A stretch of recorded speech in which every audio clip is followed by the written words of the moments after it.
Calcutta high court के जज अभिजीत गंगोपाध्याय इन दिनों सुर्खियों में बने हुए हैं।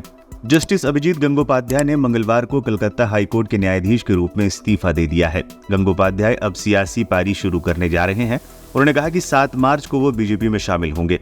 अभिजीत गंगोपाध्याय को पश्चिम बंगाल की सत्तारूढ़ टीएमसी और उसकी सरकार के खिलाफ कड़ी टिप्पणियों के लिए जाना जाता है।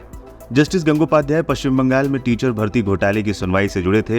वो इसी साल अगस्त 2024 में रिटायर होने वाले थे। उन्होंने अपने इस्तीफे की घोषणा करते हुए पश्चिम बंगाल में कथित भ्रष्टाचार के आरोपों पर राज्य की सत्ताधारी टीएमसी पर जबरदस्त हमला बोला था। सोमवार को कलकत्ता हाईकोर्ट में उनका आखिरी दिन रहा।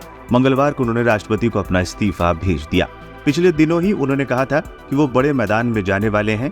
जब अभिजीत गंगोपाध्याय से उनके इस्तीफे का कारण पूछा गया तो उन्होंने कहा, मौजूदा सत्ताधारी पार्टी के कई लोगों ने मुझे चुनौती दी। चुनौती के दौरान उन्होंने मुझे जो आह्वान किया उसने मुझे ये निर्णय लेने के लिए मजबूर किया। मैं इसके लिए सत्तारूढ़ दल को बधाई देना चाहता हूँ। ऐसी अटकलें हैं कि जस्टिस गंगोपाध्याय पश्चिम बंगाल में तमलुक संसदीय सीट से लोकसभा चुनाव लड़ सकते हैं। हाल के चुनाव में तमलुक सीट राज्य की सत्ताधारी तृणमूल कांग्रेस का गढ़ रही है। 2009 से लगातार इस सीट पर टीएमसी की जीत होती रही है। गंगोपाध्याय ने कोलकाता स्थित मित्र इंस्टीट्यूशन से अपनी स्कूली पढ़ाई पूरी की। इसके बाद उन्होंने कलकत्ता यूनिवर्सिटी के हाजरा लॉ कॉलेज से उच्च शिक्षा हासिल की।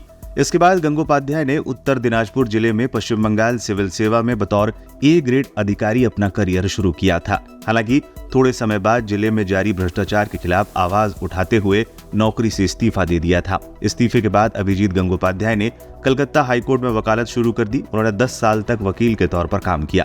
मई 2018 में अभिजीत गंगोपाध्याय कलकत्ता हाईकोर्ट के अतिरिक्त न्यायाधीश बनाए गए। जुलाई 2020 में कलकत्ता हाईकोर्ट के स्थायी न्यायाधीश के रूप में प्रमोट हुए। अभिजीत गंगोपाध्याय इसी साल अगस्त में रिटायर होने वाले थे। भ्रष्टाचार को लेकर उनके कई निर्णयों और टिप्पणियों ने राज्य की राजनीति को हिलाकर रख दिया था। बतौर हाईकोर्ट के जज वो बंगाल शिक्षक भर्ती घोटाला मामले से भी जुड़े रहे। इस केस की सुनवाई के दौरान उन्होंने कहा था कि मेरे हाथ बार बार बांधे जा रहे हैं। उनका ये बयान काफी चर्चा में रहा था। जस्टिस गंगोपाध्याय ने ही पश्चिम बंगाल शिक्षक भर्ती घोटाले की जांच सीबीआई और ईडी से कराने का आदेश पारित किया था। जज रहते एक प्राइवेट न्यूज चैनल को इंटरव्यू देने और अपने फैसलों पर बातचीत करने के लिए जस्टिस गंगोपाध्याय आलोचना के घेरे में भी रहे थे। इंटरव्यू के बाद सत्तारूढ़ टीएमसी ने उन पर खुलकर व्यक्तिगत हमले किए थे।